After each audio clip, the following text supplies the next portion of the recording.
At 6:47 a.m., the alarm on Wendell's $45 Casio watch beeped its tinny, insistent rhythm. Outside the single window of his small Cherry Hill apartment, the Baltimore sky was a flat, pre-dawn gray. He silenced the alarm, his movements slow and practiced, designed not to wake Kenya sleeping beside him. For a man of 36 who made his living climbing and cutting trees for the city parks department, a job that netted him exactly $51,300 a year before taxes, every morning began with this quiet ritual of preserving the peace. He slid out from under the $80 Macy's comforter and pulled on a pair of gray sweatpants. The floorboards of the second-story walk-up creaked under his weight.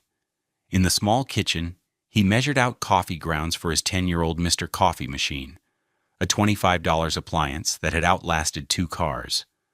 As the coffee began to drip, filling the cramped space with its rich, dark scent, he looked around the apartment they rented. It was clean, meticulously so, because Wendell was a tidy man, but it was undeniably small, a constant physical reminder of his financial limitations. The rent was $100 a month, a figure that consumed a significant portion of his bi-weekly paycheck and was a frequent source of quiet tension. He poured the steaming black coffee into a thick ceramic mug, one he'd owned since his brief time in the Army Reserves. He was about to take the first sip when his phone, a 3-year-old Samsung Galaxy S10, vibrated on the Formica countertop. The screen lit up with an unknown number, his brow furrowed. Nobody called him this early, except his crew chief, and that was always from a known number. He let it ring twice, then answered, his voice low. "Hello? Is this the landlord?" a woman's voice asked, strained and anxious. Wendell was confused. "I'm sorry, I think you have the wrong number. I rent." No, the agency gave me this number for Mr. Franklin," the woman insisted. "They said it was the emergency contact. I've got water coming through the ceiling in the back bedroom. It's not a drip, it's a steady stream. My name is Doris Davis. I'm in Unit 2 at 1412 Utah Place." The name stopped him cold. Franklin. That was his father's name. But his father, David Franklin, had passed away 4 years ago, a sudden heart attack that had left Wendell feeling adrift. "Ma'am, I'm sorry about your leak, but my father passed away. He was David Franklin. I don't own any property." There was a pause on the other end. "Oh, honey, I am so sorry to hear that, but they told me to call this number. For the owner. The property management company forwards all maintenance calls here after hours." She sounded genuinely distressed, both about her ceiling and for him. "Well, I don't know what to do. The water is ruining a Persian rug my mother gave me." I don't know what to tell you," Wendell said, his mind reeling. "There must be a mistake."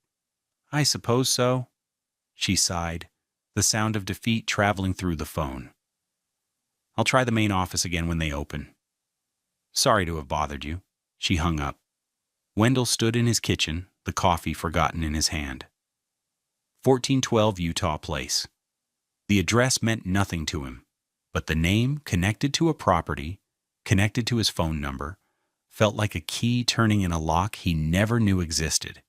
He had no idea, standing there in the pale morning light, that this single phone call was the beginning of the end of his life as he knew it. He didn't know that the small, humiliating world he inhabited was about to be torn down to its foundations, revealing a truth so vast and staggering it would change everything. What do you do when you discover your entire life might be a lie? Do you confront it head on? Or do you watch and wait? Let us know your thoughts in the comments below, and stick around to see what Wendell does next. The scaffolding of Wendell's life had been built not by him, but for him, by his wife, Kenya, and her formidable mother, Felicia. He'd met Kenya at a summer festival at the Inner Harbor. He was 29, just starting with the Parks Department, proud of his new uniform and the stability of a city job. She was vibrant and beautiful, with luminous, deep brown skin and a laugh that seemed to fill all the air around her. He fell hard and fast. Within a year, they were married at a small ceremony at the city courthouse. Then came the search for a place to live. Wendell had his eye on a few decent one-bedroom apartments in Hamden, places that would have been a stretch on his salary but were manageable. That was before Felicia got involved. Felicia was a woman who moved through the world as if she owned it. She wore $2,000 Lafayette 148 suits, carried a $4,000 Chanel flat bag, and drove an $80,000 Mercedes-Benz GLE that she parked with impunity. She'd surveyed Wendell's apartment choices with a look of profound disappointment. "Hampton? Wendell, really?" she'd said, her voice dripping with condescension. "You can't have my daughter living in some little box next to a record store? It's not respectable?" They were in Felicia's flawlessly decorated Bolton Hill brownstone, a place she claimed to be leasing for a staggering $4,500 a month. The air smelled of expensive diptyque candles, and light poured in through 14-foot windows. Wendell, in his $60 work boots and faded jeans, had never felt more out of place. "We can't afford a place like this, Felicia," he had said quietly. "Of course you can't," she'd retorted, not unkindly, but as a simple statement of fact. "Not on a city worker's salary. But you're in luck. An old friend of mine owns a portfolio of properties. He's a bit of a recluse, lets me manage a few things for him to keep me busy. I can get you into a nice, clean 2-bedroom in Cherry Hill. I'll pull some strings, get you a good price. Let's say $1,200 a month. You can manage that, can't you?" It was a rhetorical question. The price was just at the edge of his budget, high enough to be a constant pressure, but low enough that refusing would have made him look ungrateful and incapable. He'd agreed. For Kenya. He wanted to give her a good start, and if that meant accepting her mother's intrusive help, he would do it. They moved into the apartment, the very one he was standing in now, and for the next 5 years, he transferred $100 to $200 to an account number Felicia had provided every month without fail. The domestic normalcy of their life was painted over a canvas of quiet financial strain for him and effortless luxury for her. Just last week, Kenya had come home with a new $600 Tory Burch handbag, a little treat for herself. She worked part-time at a high-end boutique in Harbor East, a job that seemed to function more as a source for employee discounts than actual income. "Is the rent paid?" she'd asked, placing the expensive leather bag on their second-hand IKEA dining table. She was scrolling through her phone, her thumb flicking across the glass screen. "Yeah, I sent it this morning," Wendell had replied, wiping grease from his hands after trying to fix the rattling fan in their bathroom. "Good. Mama's coming for dinner tomorrow night. Try to be home on time, and please wear one of the nice shirts I bought you." Wendell's stomach had tightened at the mention of Felicia. Her visits were inspections. She would walk through their small apartment, her eyes cataloging every perceived flaw. The scuff on the baseboard, the slightly worn armchair he'd found on the curb, and reupholstered himself, the simple, hearty meals he cooked. During her last visit, she'd regaled them with tales of a charity gala she'd attended, describing the gowns and the champagne and the influential people she'd spoken to. "You know, Wendell," she'd said, taking a delicate sip of the $15 bottle of wine he'd bought for the occasion, "it's important to circulate, to be seen. Of course, that's hard to do when you spend your days covered in sawdust." She gave a little laugh, as if sharing a private joke. Kenya had laughed along with her. Wendell had just sat there, his hands resting on his knees, feeling the calluses on his palms. He felt like a prop in their lives, the sturdy, reliable, but ultimately uninteresting background character, the man who paid the bills and fixed the fan, while they lived a life that glittered just beyond his reach. The worst part was that he had accepted it. He loved Kenya, and this was the price of that love. He had no idea how wrong he was. The memory that burned hottest, the one that he pushed down deep whenever it threatened to surface, was from 6 months ago. His truck, a 2010 Ford Ranger with nearly 200,000 miles on it, had finally given up the ghost. The transmission was shot. The repair bill was $1,800. It was an impossible sum. He'd drained his meager savings, a little over $900 he kept for emergencies. But he was still short, and rent was due. He'd put it off for 3 days, hoping for a miracle, but none came. Finally, swallowing his pride, which tasted like ash and metal, he called Felicia. He explained the situation, his voice tight with humiliation. There was a long, deliberate pause on the other end of the line.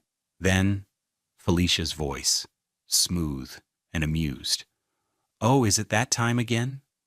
The first of the month always seems to sneak up on you, doesn't it, Wendell?" "I'll pay you back with my next check," he said, his jaw clenched. "I just need a week." "A week, a month, it's all the same," she said airily. "But you know, I do this for you, for Kenya's sake, and a little appreciation is in order. Let me hear you ask nicely." He didn't say anything.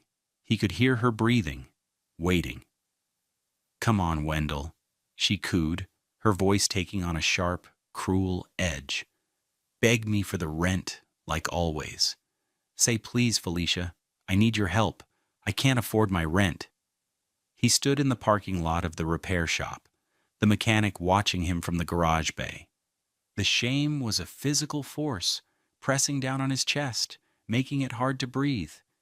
He closed his eyes. For Kenya. He had to do it for Kenya. "Please, Felicia," he mumbled, the words feeling like shards of glass in his throat. "I need your help. I can't afford the rent."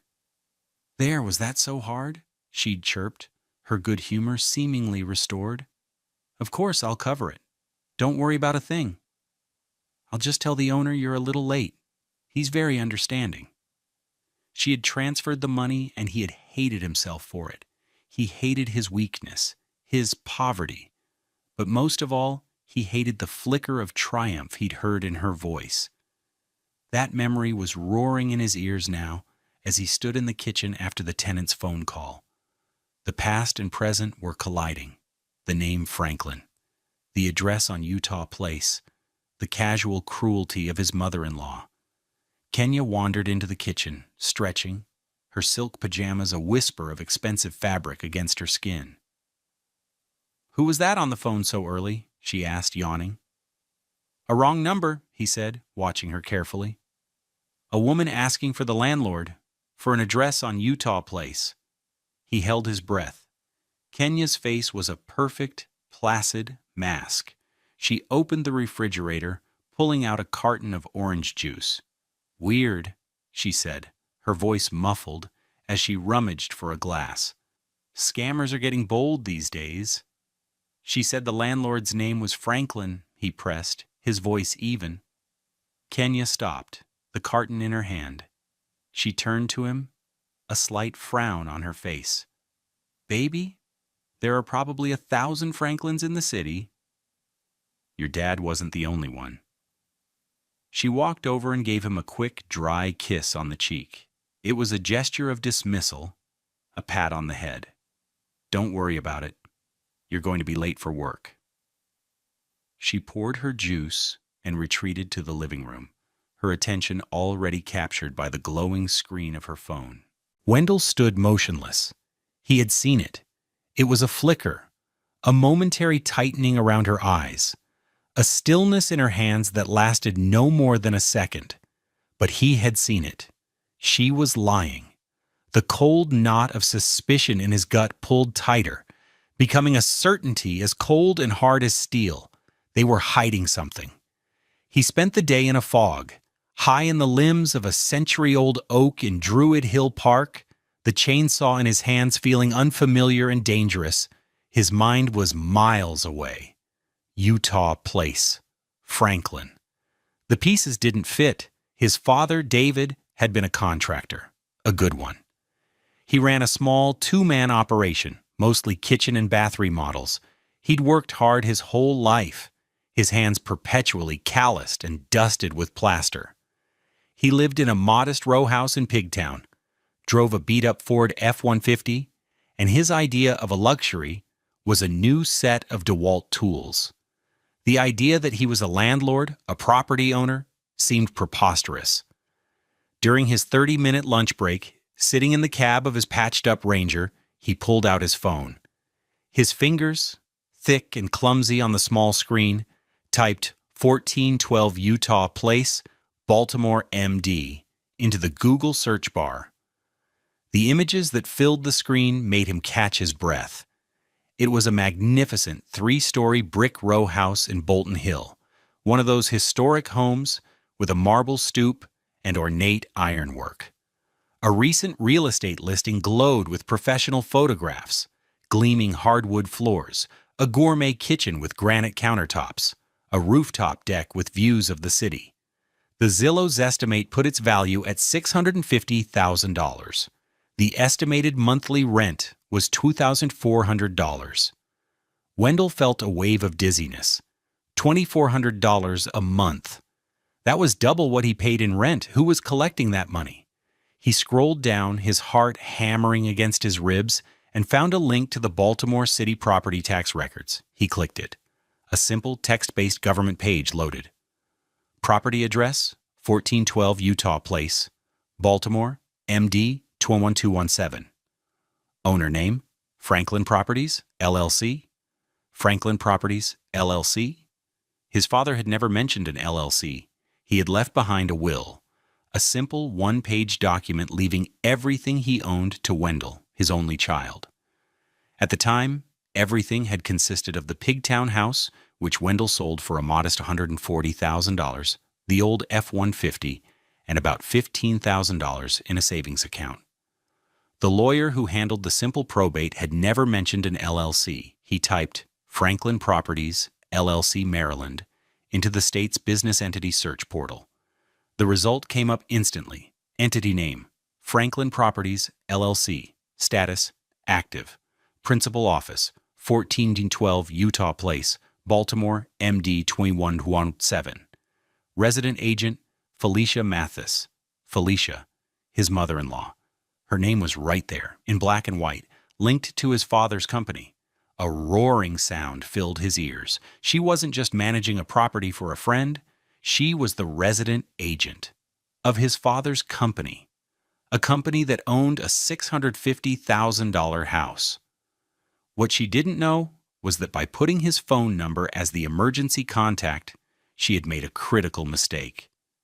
She had left a breadcrumb, a single thread that he was now pulling, and he had a sickening feeling that it was about to unravel everything. The next morning, Wendell called his crew chief and told him he had a family emergency. It was the first personal day he had taken in 3 years. He didn't drive to Bolton Hill or confront Felicia. The anger was there, a white-hot coal in his chest, but something else was there too, a cold, clear sense of purpose. He needed facts. He needed documents. He needed the truth, stamped and certified. He drove downtown to the Circuit Court for Baltimore City, a grand, imposing building on Calvert Street. He felt small and out of place in his $40 Carhartt jacket and work jeans, walking amongst lawyers in their sharp, dark suits. He found the Register of Wills office and filled out a request form for the probate file of David Anthony Franklin. The clerk, a kind-faced older black woman with elegant silver braids, returned a few minutes later with a thick, accordion-style folder, its cardboard soft with age. "Here you are, hun," she said, her voice warm. Wendell took the folder to a long, polished wooden table in a quiet corner of the records room. The air was still and smelled of old paper and dust, the only sound the quiet hum of the overhead fluorescent lights. His hands were trembling just slightly as he untied the string on the folder. Inside was the story of the last days of his father's financial life. There was the simple will he remembered, the one leaving all my worldly possessions to his son. There were copies of his death certificate, bank statements, the deed to the Pigtown house. Wendell sifted through them, his breath held tight in his chest, until he found it, stapled to the very back of a stack of miscellaneous filings. It was a single sheet of paper titled Decree of Distribution of the Orphans' Court. He read the dense legal text, his finger tracing the words. It was dated 4 years ago, just 2 months after his father's death. The crucial paragraph leaped off the page. It is hereby ordered, this 14th day of May, 2019, that all assets, titles, and interests of the entity known as Franklin Properties, LLC, a registered Maryland limited liability company, are hereby transferred in their entirety to the sole heir and beneficiary of the estate, Wendell David Franklin. He read it again, and a third time, his name, the LLC, transferred to him. 4 years ago. The lawyer who handled the probate, a man Felicia had recommended, had told him the estate was settled, that everything was done. A simple, clean process, he'd said. Behind the decree was another document, an attachment referenced in the text. Schedule A, Asset List of Franklin Properties, LLC. Wendell's hands shook as he turned the page. It wasn't just one property, it was a list that ran for 3 full pages. 1412 Utah Place, Baltimore, MD 21217, Row House 2, 1509 Park Avenue, Baltimore, MD 20227, Brownstone 3, 830S. Charles Street, Baltimore, MD 2230, Mixed-Use Commercial Residential 4, 832S. Charles Street, Baltimore, MD 2230, Mixed-Use Commercial Residential 5. 3100 St. Paul Street, Baltimore, MD 21218, 4-unit apartment building 6. 31102 St. Paul Street, Baltimore, MD 21218, 4-unit apartment building 7. 405E, Patapsco Avenue, Baltimore, MD 21225, commercial storefront, and on it went. 23 properties in total, townhouses in Federal Hill, apartment buildings in Charles Village, duplexes in Roland Park, commercial buildings in Brooklyn, a portfolio of assets spread across the city. His father, the quiet man who fixed kitchens and complained about the price of lumber, had been silently, methodically building an empire. Wendell pulled out his phone and opened the calculator. He started with the 2 addresses he knew. The Utah Place house at $650,000. He Googled 1509 Park Avenue, the address Felicia claimed to be leasing. It was another magnificent brownstone, even larger than the one on Utah. Zillow estimated its value at $900,000. He started punching in numbers, using conservative estimates for the other properties based on their type and location. A small apartment building in Charles Village, maybe $800,000? The commercial buildings in Federal Hill, easily over $1 million each. The numbers on his calculator screen grew, comma by comma. 7 figures, then 8. When he was done, the final number sat there, glowing, unreal. $12,450,000. He leaned back in the hard wooden chair, the folder open on the table in front of him. The quiet hum of the lights seemed to grow louder, filling his head. $12 million. It was a sum so vast he couldn't comprehend it. It was his. It had been his for 4 years. 4 years of struggle, 4 years of worrying about a $900 car repair, 4 years of transferring $200 every month to his mother-in-law, paying rent on an apartment that was a shoebox compared to the properties he unknowingly owned. And the final, crushing weight of understanding settled upon him. Felicia's cruelty hadn't just been about power, it was about greed. She wasn't just enjoying his humiliation, she was profiting from his ignorance. And Kenya, his wife. She had stood by and watched. She had participated. Her expensive handbags, her dismissive kisses, her placid lies. It was all part of the act. A single tear escaped his eye and traced a hot path down his cheek. It wasn't a tear of sadness. It was a tear of pure, cold rage. The sensory experience of that moment was overwhelming. The musty smell of the old paper, the hard edge of the table beneath his forearms, the stark black ink on the page that spelled out the scale of the betrayal. He carefully, methodically, took out his phone and photographed every single page of the file. Then he closed the folder, tied the string, and walked it back to the clerk's desk. The friendly woman smiled at him. "Find what you were looking for, hun?" "Yes," Wendell said, his voice a low, steady calm that surprised even himself. "I found everything." He drove home in a state of suspended animation. The anger was a furnace inside him, but on the surface, he was eerily calm. The still deed-stamped composure his father had possessed, the quiet, methodical way he would measure a board twice before cutting, had settled over Wendell like a mantle. He knew what most people would do. They would storm in, screaming, throwing accusations. He knew that would be a mistake. It would give them a chance to play the victim, to twist the narrative, to cry and beg and manipulate. He would not give them that chance. He walked into the apartment. Kenya was on the couch, watching a reality show on their modest 42-inch television, a glass of white wine in her hand. The thick stack of photocopied court documents was in a manila envelope in his hand. "You're home early," she said, her eyes not leaving the screen. "Did you get fired for skipping work?" She meant it as a joke, but it landed like a slap. He looked at her, truly looked at her, for the first time in years.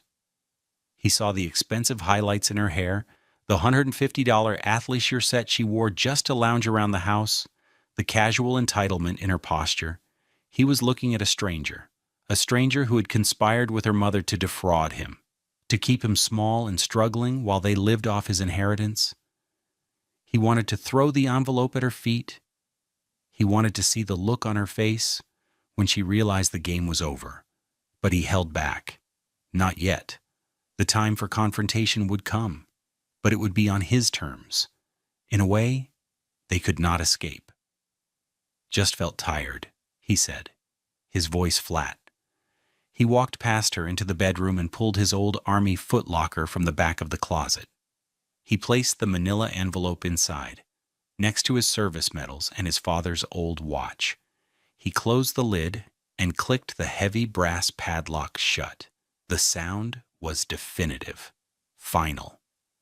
Kenya glanced over, annoyed by the interruption. "What are you doing, making a bunch of noise?" "Just putting some things away," he said.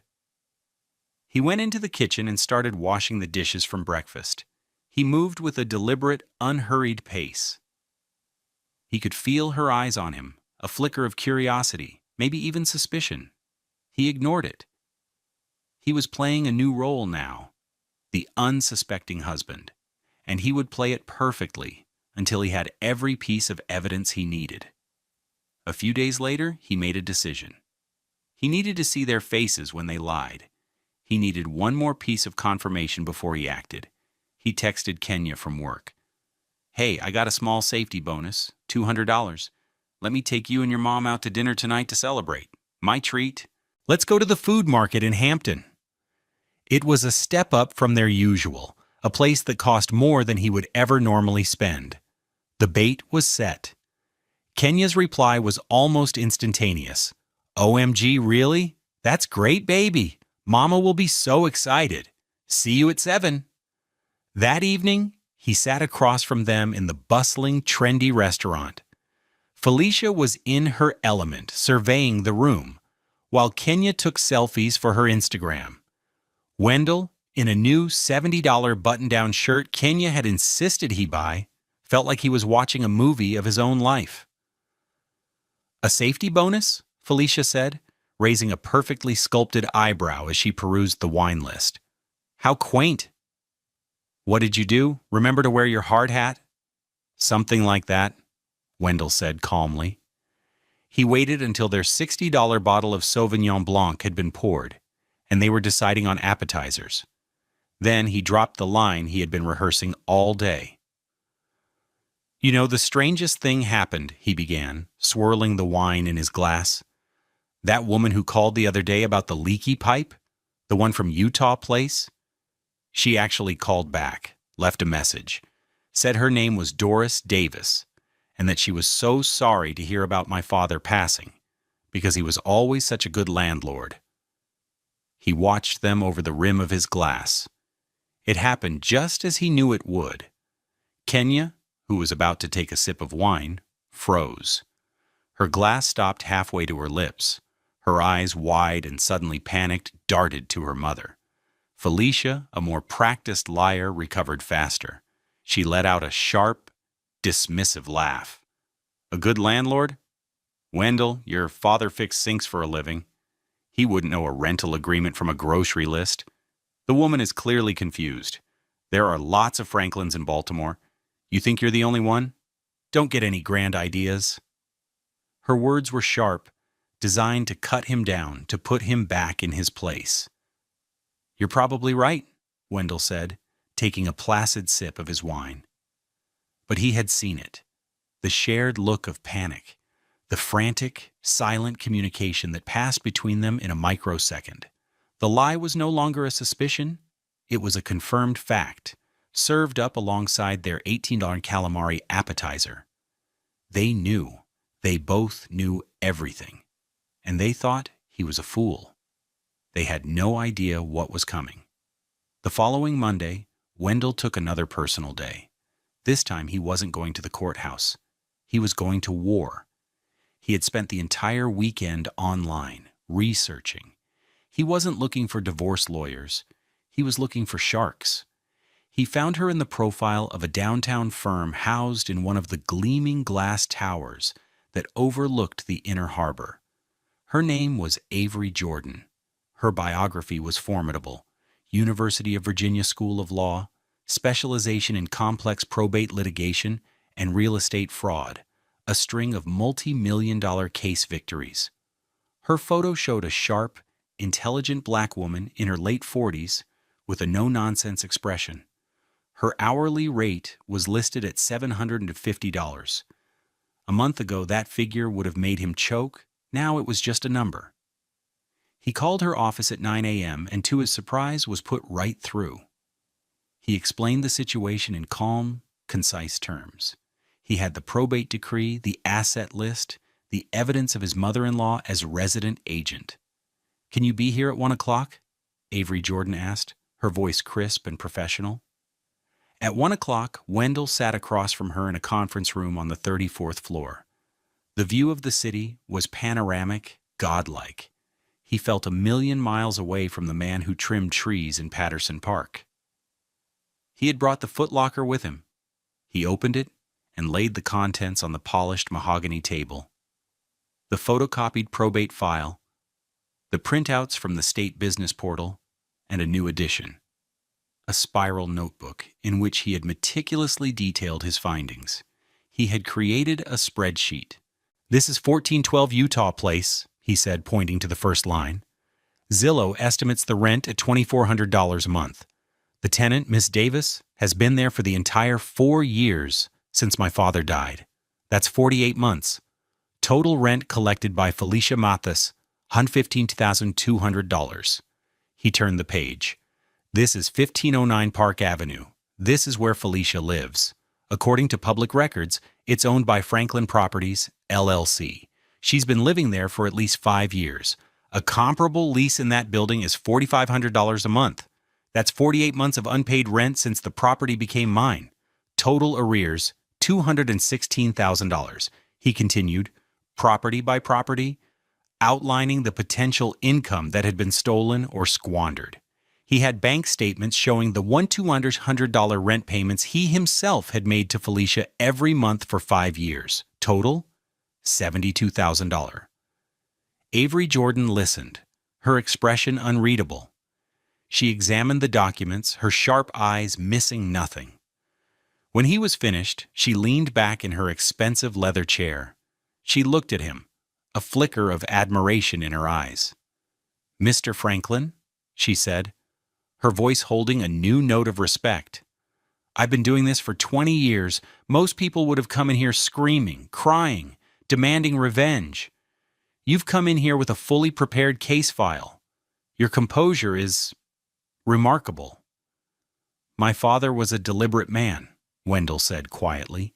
"He taught me to measure twice and cut once." "A good lesson," Avery nodded. "So the question is, what is your desired outcome? What do you want to do?" Wendell looked out the window at the sprawling city below, his city, a city where he owned 23 buildings. He thought of Felicia's mocking laugh, Kenya's casual lies, the searing humiliation of begging for his own money. The anger was still there, but it had been forged into something harder, sharper. It was no longer just anger. It was a demand for justice. "I want what is legally mine," he said, his voice as cold and flat as the glass of the window. "I want every dollar she stole. I want her out of my property. And I want a divorce." He paused, then added, "And I want it to be done with accountability. The consequences must be a direct result of their own actions, quietly, legally, and with no room for argument." Avery Jordan smiled, a thin, dangerous smile. "Mr. Franklin," she said, leaning forward, "I think we are going to work very well together. Here is what we are going to do." For the next 2 hours, they planned the strike. It would be a coordinated, multi-pronged legal assault, executed with precision timing. They prepared notices, filed petitions, and arranged for process servers. Every action was designed to dismantle the world Felicia and Kenya had built on a foundation of deceit, using nothing but the letter of the law. Wendell left her office with a retainer agreement for $25,000, which he paid from the savings he'd gotten from the sale of his father's Pigtown house. It felt like the best money he had ever spent. The following Monday was a beautiful, clear spring day in Baltimore. Wendell was at work. He needed the normalcy of it, the physical exertion, the smell of sawdust and fresh-cut wood. He was 50 feet up in a cherry picker, pruning the dead limbs from a massive sycamore in Clifton Park. The sun was warm on his back. Down below, the city moved on, oblivious. But Wendell knew that at this very moment, a series of carefully timed events was being set into motion. At exactly 9:01 a.m., as Avery Jordan had promised, a certified letter from her office was delivered to Ms. Doris Davis at 1412 Utah Place. The letter politely introduced Wendell Franklin as the sole legal owner of Franklin Properties, LLC, and by extension, her building. It included a copy of the deed and the court order transferring the LLC to him. It instructed her to cease all payments to Felicia Mathis immediately, and to direct all future rent payments, starting with the first of the upcoming month, to a newly established bank account. It ended by assuring her that her tenancy was secure, and that a licensed plumber would be contacting her that afternoon to finally address the leak in her ceiling. At 9:05 a.m., a professional process server, a large, impassive man in a nondescript suit, rang the bell at 1509 Park Avenue. When Felicia Mathis answered the door, dressed in a silk robe and holding a cup of coffee, he handed her a thick envelope. Inside was a formal eviction notice. It stated that she was in arrears for 48 months of rent at a rate of $4,500 per month, for a total of $216,000. It gave her 30 days to vacate the premises. At 9:10 a.m., a second process server walked into the chic, minimalist boutique in Harbor East, where Kenya worked. He approached the counter where she was folding expensive cashmere sweaters. In front of her coworkers and 2 wealthy customers, he asked if she was Kenya Franklin. When she confirmed, he handed her the legal papers. She had been served with a petition for absolute divorce. The grounds cited were financial fraud and conspiracy. At 9:15 a.m., Wendell, on his morning break, made a single phone call. He called a 24-hour locksmith he had found online. He met the man at his own apartment building in Cherry Hill. As the legal tenant of record, a fact Avery had confirmed through Felicia's own paperwork, he had every right to do so. In less than 10 minutes, the locks on the apartment he shared with Kenya were changed. The apartment he had been paying his mother-in-law $1,200 a month to live in. He went back to work. The rest of the morning was quiet. He finished the sycamore, then moved on to a line of Bradford pears that needed thinning. At 10:32 a.m., his phone, tucked into the pocket of his vest, began to vibrate. The screen showed Kenya's name.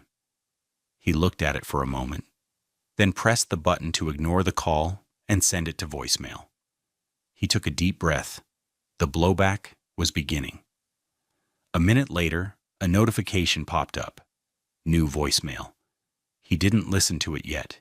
He knew what it would be. He continued his work, the chainsaw buzzing, the branches falling. 15 minutes later, the phone vibrated again. Felicia? He ignored it. New voicemail.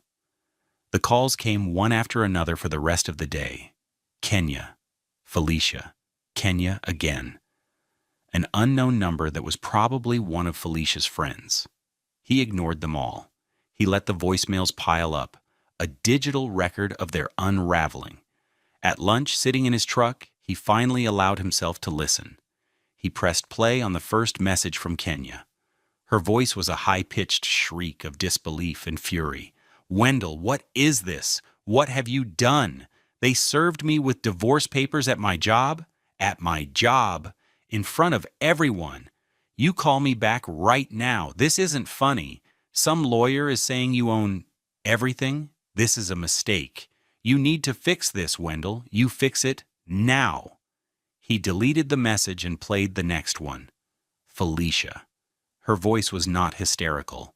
It was the sound of pure, distilled rage, cold and sharp as a shard of glass. "You ungrateful little man. Who in the world do you think you are? You will call off this lawyer and you will undo this ridiculous eviction immediately. I gave you a roof over your head. I made you part of my family. And this is how you repay me? By trying to make me homeless? You have no idea who you're messing with. You will regret this for the rest of your miserable life." He deleted it. Just then, his phone rang with a number he didn't recognize. He decided to answer it. "Hello? Is this Mr. Wendell Franklin?" a hesitant voice asked. "It is." "Oh, Mr. Franklin, this is Doris Davis from Utah Place. I got your letter. And the documents." "Oh my goodness." She sounded overwhelmed. "I am so sorry. I've been paying that woman, Felicia, for years. I had no idea. I feel so foolish." "It is not your fault, Ms. Davis," Wendell said, his voice calm and reassuring. "You were deceived, just as I was. Please, don't worry about it. Your home is secure." "Oh, thank you, God," she said, relief flooding her voice. "And the letter mentioned a plumber?" "Yes, ma'am," Wendell said. "I'll have someone there this afternoon to take a look at that pipe." "Thank you," she whispered. "Thank you so much." He hung up and felt the first genuine flicker of something other than anger. It was the feeling of setting something right. The voicemails continued throughout the afternoon, a perfect chronicle of their descent from anger to panic to pleading. Kenya again, her voice cracking. "Baby, please. We can talk about this. I was scared. I didn't know how to tell you. Mama handled everything. She said it was for the best, to not complicate things. Please don't do this to us. I love you." Felicia, her icy rage replaced by a rising tide of panic. "Kenya just called me crying. An eviction notice? Wendell, this is my home. My things are here. My life is here. Where am I supposed to go? You can't do this to me. You can't do this to the mother of your wife." Kenya, hours later, her voice choked with sobs. "I'm locked out of the apartment. Wendell, my keys don't work. Where am I supposed to sleep? You can't just throw me out on the street. Please call me. I'm sitting on the steps." He listened to them all, his face impassive. He ate his sandwich. He finished his workday. He drove home to his newly secured apartment and cooked himself a simple dinner of chicken and rice. Late that night, around 11 p.m., one final voicemail came through from Felicia. There was no anger left in her voice. It was just the ragged sound of sobbing, and then a single, choked sentence. "Please, I'm begging you." Wendell listened to the message twice. He remembered standing in the parking lot of the auto shop, the shame coiling in his stomach. He remembered her voice, dripping with contempt and satisfaction. "Beg me for the rent, Wendell, like always." He held his thumb over the delete button. He felt nothing. No pity, no triumph. Just a vast, empty quiet. He pressed the button. The message was gone. The debt was paid. The collapse of their world was not a single, dramatic explosion, but a rapid, systematic cascade of consequences. Each one was a direct and unavoidable result of the legal machinery Wendell had set in motion. In the first week, Felicia's social standing in the affluent, gossipy enclave of Bolton Hill evaporated. The story spread with vicious speed. Felicia Mathis, the woman with the Mercedes and the Chanel bags, was a fraud. She hadn't been leasing her magnificent brownstone. She'd been squatting in it, a property stolen from her own working-class son-in-law. Her friends, the ones she lunched with and attended galas with, suddenly stopped answering her calls. The shame was absolute. She tried to find a new apartment in a comparable neighborhood, but the eviction filing on her record was a red flag to every landlord, compounded by her lack of verifiable income. Since her entire lifestyle was funded by fraud, she was untouchable. Within 2 weeks, she was forced to take a loan from a reluctant sister and move into a cramped, $950 a month apartment in a run-down building in the far west of the city, a neighborhood she had once referred to as the end of the earth. The $80,000 Mercedes GLE, with its high monthly payment she could no longer afford, was voluntarily surrendered to the finance company, a final, public humiliation. For Kenya, the consequences were just as swift. The divorce was ruthlessly efficient, because Avery Jordan had proven the bulk of the assets were non-marital inheritance, and because the claim of financial fraud gave Wendell immense leverage. Kenya was entitled to almost nothing. The court battles she threatened were hopeless. Her lawyer, a man Felicia had found and could no longer afford to pay, advised her to settle. She walked away with her personal belongings, her designer clothes, which she soon had to start selling online, and a 2014 Honda Civic that Wendell, in a single act of mercy, agreed not to contest. Her part-time job at the boutique, which paid $18 an hour, was woefully insufficient to maintain even a fraction of her previous life. The boutique, embarrassed by the public serving of the divorce papers and her subsequent breakdown, quietly let her go a month later. With nowhere else to go, she moved in with her mother. The tiny, grim apartment became a pressure cooker of resentment and blame. The two women who had been partners in crime now turned on each other, their shared greed curdling into mutual hatred. Legally, Wendell and Avery Jordan were relentless.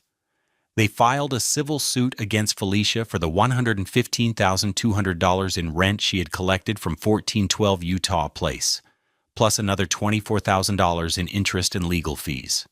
A judgment was quickly won, and a lien was placed against Felicia, ensuring that any significant income or asset she might acquire in the future would be garnished until the debt was paid. It was a financial life sentence. She would never recover. While their lives crumbled, Wendell's began to build. The first thing he did was establish Franklin Property Management, LLC. He converted the second bedroom of his Cherry Hill apartment, his apartment, into a home office.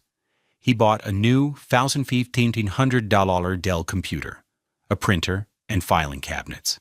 He hired a reputable bonded property management company to handle the day-to-day operations, the rent collection, the maintenance calls, the tenant screenings, but he insisted on reviewing every lease and signing off on every major expense himself. He was the owner, in fact, and in spirit. About 2 months after the strike, he walked into the Parks Department depot for the last time. He handed his resignation to his crew chief, a man who had always treated him with fairness and respect. His crew, the men he had worked alongside for years, gathered around. They had all heard the rumors, the wild story of Wendell the tree trimmer who was secretly a millionaire. "Is it true, man?" one of them asked, a grin on his face. Wendell just smiled. "Something like that." They didn't press for details. They just clapped him on the back, shook his hand, and wished him well. There was no envy in their eyes, only genuine happiness for one of their own who had found a way out. As he walked to his old truck for the last time, he felt a pang of sadness for the life he was leaving behind, but it was overshadowed by the vast, open promise of the one that was just beginning. 1 year later. The sun, bright and warm, streamed through the large window of Wendell's home office. The office was not in a glass tower downtown. It was in a solid, comfortable, 4-bedroom brick house he had purchased in the quiet, tree-lined neighborhood of Hamilton. The house had cost him $425,000, a modest purchase for a man of his means, but it felt right. It had a big yard and a detached 2-car garage that he was already converting into a workshop. The walls of his office weren't decorated with expensive art, but with architectural blueprints of his properties, framed city maps, and spreadsheets detailing cash flow and maintenance schedules.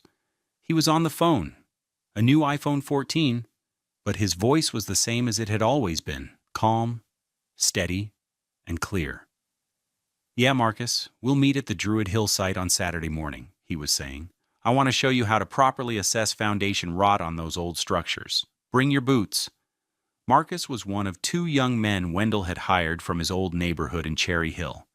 He paid them a generous $30 an hour on weekends to work alongside him, not as laborers, but as apprentices. He was teaching them the business from the ground up, how to inspect a property, how to manage contractors, how to read a balance sheet. He was giving them the knowledge and opportunity he never had. It felt more satisfying than any financial report. There was a knock on his office door. Avery Jordan walked in, holding 2 cups of coffee from a local cafe. She was more than his lawyer now. She had become a trusted advisor and a genuine friend. "Morning, boss," she said, a wry smile on her face as she handed him a coffee. "Just came from a meeting downtown and thought I'd drop off the quarterly reports." She sat down, and they went over the numbers. The portfolio, through a few strategic sales and acquisitions Avery had helped him structure, was now valued at over $14 million. The net income was steady and growing. He was a wealthy man, by any measure. But the number itself felt abstract, distant. The real wealth was here, in this quiet room, in the work he was doing. Later that day, sorting through the mail, he found a letter. The handwriting on the envelope was familiar. It was from Kenya. He opened it. The note inside was short, written on simple, unadorned paper. "Wendell, I know I don't have the right to ask for anything, but I wanted to say I am sorry. For everything. I was weak and greedy, and I let my mother's poison infect me. I hope one day you can be happy. You deserve it. Kenya." He read the note twice, then folded it and put it in a drawer. He felt a flicker of sadness for the woman he thought he had married, the woman she might have been. But he felt no anger. He had forgiven her months ago, not for her sake, but for his. The weight of that betrayal was something he no longer needed to carry. He had let it go, and in its place, something new had grown. That afternoon, he was in his backyard, turning over the soil for a new vegetable garden. His hands, now free of the calluses from the chainsaw, were plunged deep into the rich, dark earth. He thought about his father, the quiet contractor who had built this secret empire. Brick by brick, deed by deed. He had never told Wendell about the money. Maybe he had been afraid it would change him, make him soft. Or maybe he was just waiting for the right time, a time that never came. But Wendell understood now. True wealth wasn't the number in a bank account or the list of properties on a spreadsheet. It was the solid feel of the earth in his hands. It was the pride of a job well done, the quiet satisfaction of building something that lasts. It was the ability to lift others up as you climbed, to plant seeds that would grow for years to come. His father hadn't just left him a portfolio, he had left him a foundation. The money was simply the tool he needed to build a life of purpose upon it. We all face moments that define us. The real test of character isn't what happens to you, but what you build from the wreckage. What would you build? Share your story in the comments below. And thank you for joining us on Love Beyond Pride.